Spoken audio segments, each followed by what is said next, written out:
So this is why we love football. This is the exact same reason. It's because of the excitement, the drama, the late winners, 5 games in a row that you have scored in the 80th minute and later. It's crazy because you're wondering if this is the DNA for Liverpool due to the fact that they won again against one of their bitter rivals in Atletico Madrid in winning 3-2. But that's not the point. Outside of the exciting news that Alexander Isak started today, outside of the fact that the attack looked really, really potent for the first time this season, outside of the fact that Diego Simeone got red carded and sent off, and this is just me reacting, let me know what you think in the comments, but it's the fact that it's almost now becoming a regular occurrence of Liverpool having the late winners. And it poses a question whether it is luck or it's momentum or it is being gifted by the football gods. There's so many questions as to why this keeps happening. But if you are new, subscribe, hit that notification bell, and let's talk football because I think this game epitomizes how Liverpool have started this season, which is they have created chances, chance after chance. They have shown multiple ways of pick locking defensive. They've shown ways of sticking to their guns in the Arsenal game. But in this Champions League game against Atletico Madrid, it showed one thing. It showed that this team is finding the balance as to how to play. And to be honest, there are a few key players that I want to point out in the video, and we're going to get to them. I probably maybe 3, 4 that we're going to get to them who I thought really stood out above anything in this game. But it poses a question that what exactly are Liverpool? What is this team? What are they? What do they pose a threat to? Is it just, are they unbalanced because they're just full of attacking prowess and finesse and power and potency? Or it's a case that we are defensively vulnerable? So many questions to ask regarding that. And probably it's a little bit of both because what I saw today was a team that had an idea as to how to play. And for the first time, with the exciting news again with Alexander Isak starting, you can let me know in the comments, but it felt weird to me seeing him in the Liverpool jersey. Speaking of which, I need to probably get the new one of Alexander Isak. It felt surreal. It didn't feel real. Him in a red jersey and playing for us, it took a while for me to kind of grasp reality, seeing him play for us, which is just crazy. But he today, the first half in particular, he was very good. For someone who has not trained or had a preseason, he looked pretty sharp on the field. Of course, he's getting into match fitness, but he looked really well. And his link-up play with Florian Wirtz is something that's going to cause many problems to defenses.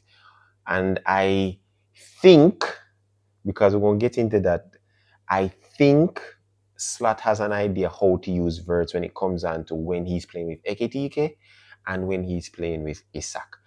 But I thought the game today was just Liverpool at their best, or getting to their best. How they started with a house on fire is just absolutely crazy. Okay, lovely.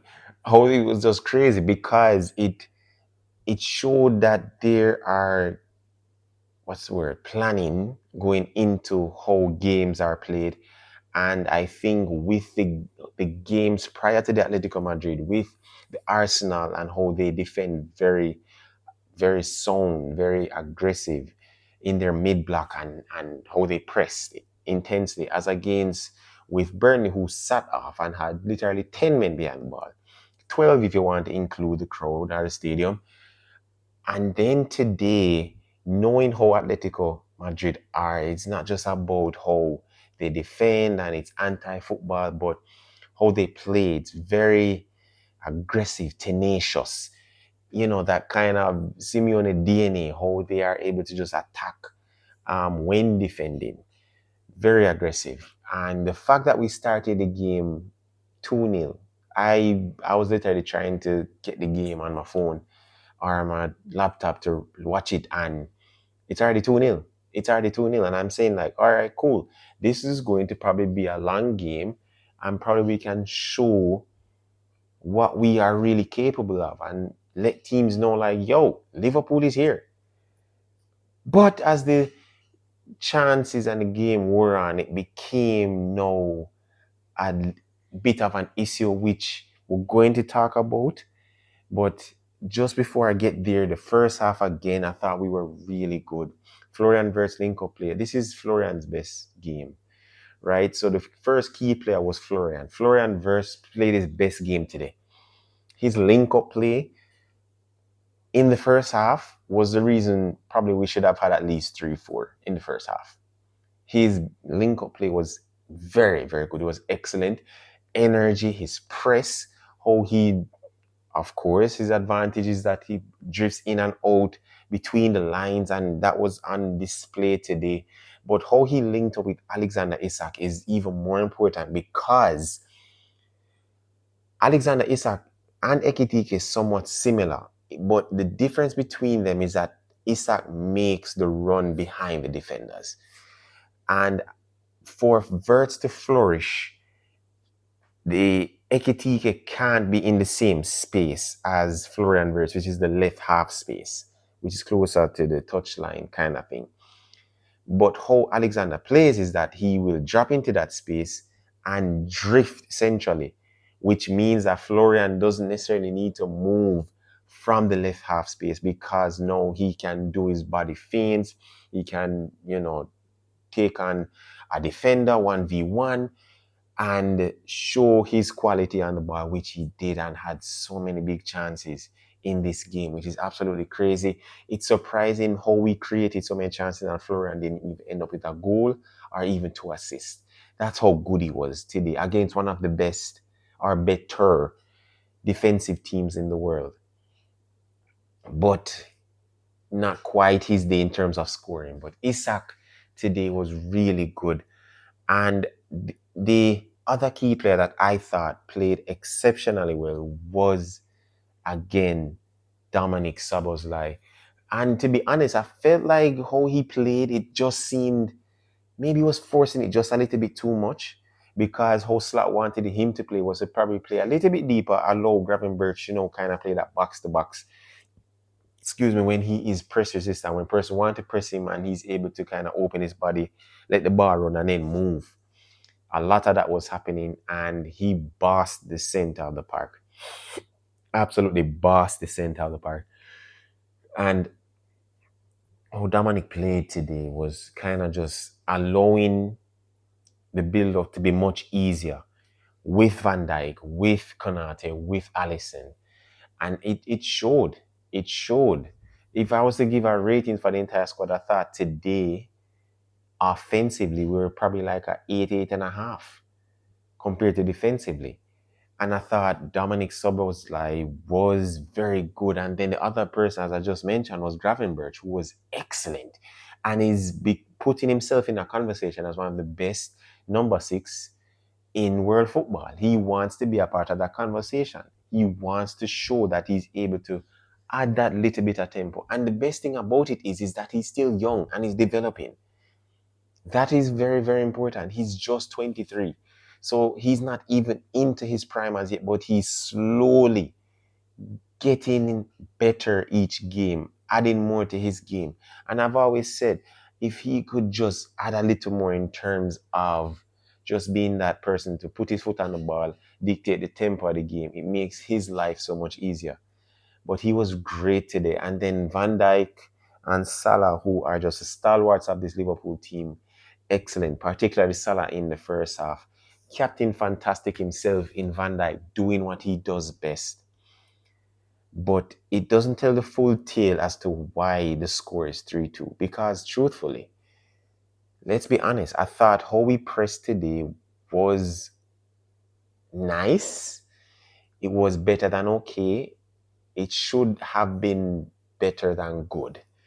But I thought we were very intelligent in how we press, where to press, who to press.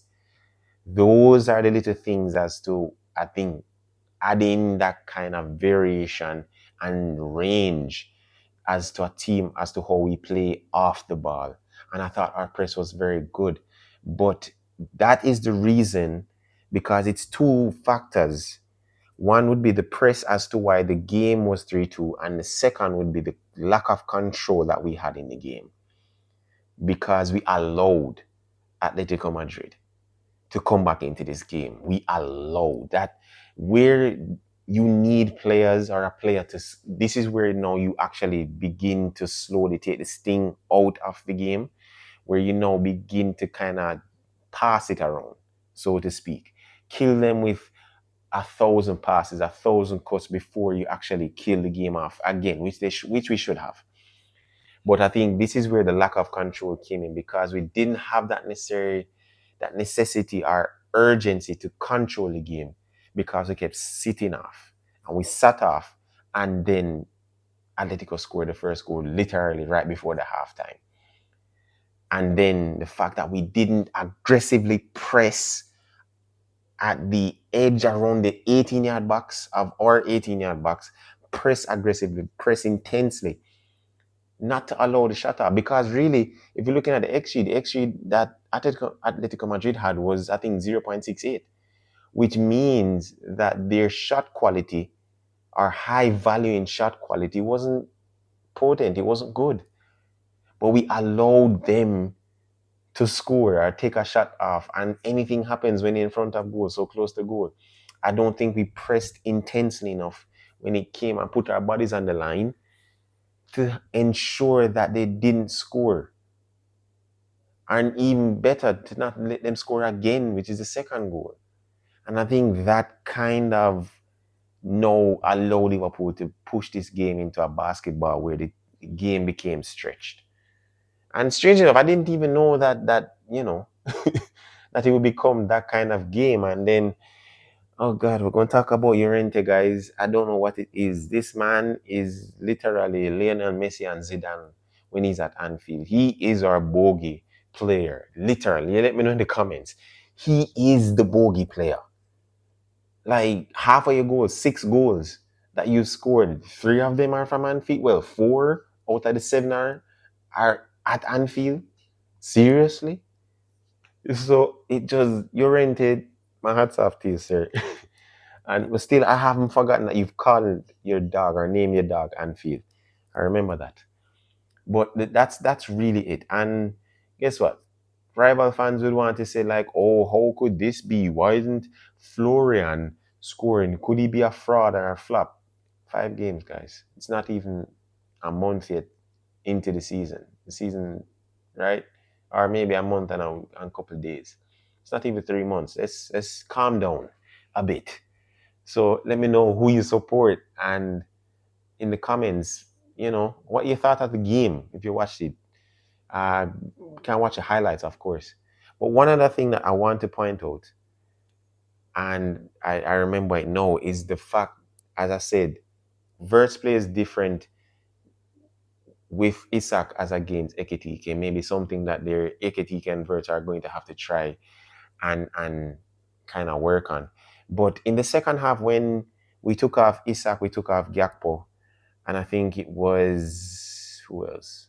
I don't remember. And I think it was Frimpong. My memory serves me right. That it became a 4-3-3. McAllister came on, Bradley came on, Ekitike came on, and Slot pushed Verts wide as a winger, which is interesting. That's not his best position. Let's just get that out of the way. But I found that very interesting because it allowed the team to stretch and allow the pitch to be as wide as possible. But it helped Ekitike in a way where he was able now to drift into space. It's almost like you've reached an intersection and you're about to collide, but you just keep missing. You just keep missing. You just keep missing. And it's not a bad thing. I just thought the movement between Vert and Ekitike, when it fit into that 4-3-3, it was very interesting, which allowed again another range or another way of play when it came on to trying to unlock Atletico Madrid's defense.